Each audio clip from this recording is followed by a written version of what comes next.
வெற்றியைப் போலவே ஒரு தோல்வியும் நல்லதடி. வேப்பம் பூவிலும் சிறு தேன் துளி உள்ளதடி. குற்றம் சொல்லாமல் ஒரு சுற்றம் இல்லையடி.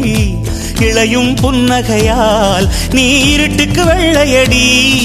தவறுகள் பண்ணி பண்ணி திருந்திய பிறகுதான் நாகரிகம் பிறந்ததடி. தவறுகள் குற்றமல்ல, சரிவுகள் வீழ்ச்சியல்ல, பாடம்படி பவள கொடி. உள்ளம் என்பது கவலைகள் நிரப்பும் குப்பை தொட்டி இல்லை. உள்ளம் என்பது பூந்தொட்டியானால் நாளை துன்பமில்லை. புயல் மையம் கொண்டால் மழை மண்ணில் உண்டு. எந்த தீமைக்குள்ளும் சிறு நன்மை உண்டு. ஓ